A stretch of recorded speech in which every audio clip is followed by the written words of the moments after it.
অনেকদিন পর নিজেকে নিয়ে কিছু কথা লিখলাম। ধ্বংসের দিকে তাকিয়ে মুচকি হাসি দেওয়া অদ্ভুত মানুষ আমি। হয়তো আমি পাগল, হয়তো অনুভূতির ভিতরে কোনো এক গভীর অতল দুঃখ বাসা বেঁধেছে। তবুও নিজেকে জোর করে হাসাতে শিখে গেছি। যেদিন ভেতরটা একবারে ভেঙে গিয়েছিল, সেদিনও বাইরে থেকে এক চিলতে হাসি মুখে নিয়ে সবার সামনে দাঁড়িয়েছিলাম। কষ্টগুলোকে আমি বন্ধু বানিয়েছি, একাকিত্বকে আপন করে নিয়েছি।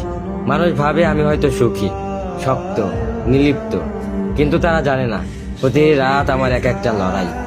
নিজেকে নিজেই বুঝিয়ে রাখি তুই ভালো আছিস, অথচ আমি জানি আমি ভালো নেই। ভেঙে যাচ্ছি প্রতিদিন একটু একটু করে, আর এই ধ্বংস হওয়াটাকে যেন ভালোবেসে ফেলেছি। আমি সেই মানুষ যে হার মানার আগে হাসে, কারণ জানি কান্না দেখিয়ে লাভ নেই। পৃথিবী শুধু শক্তদের মনে রাখে, দুর্বলদের নয়। তাই আমি অদ্ভুত, আমি অনুভূতির আগুনে পুড়ে যাওয়া নীরব যোদ্ধা। আমার জীবন কোনো সুখের গল্প নয়, এটা নিঃশব্দ বিপ্লব, যেখানে হাসির আড়ালে লুকানো থাকে হাজারো না বলা কথা, ভাঙা স্বপ্ন, হারিয়ে যাওয়া আমি।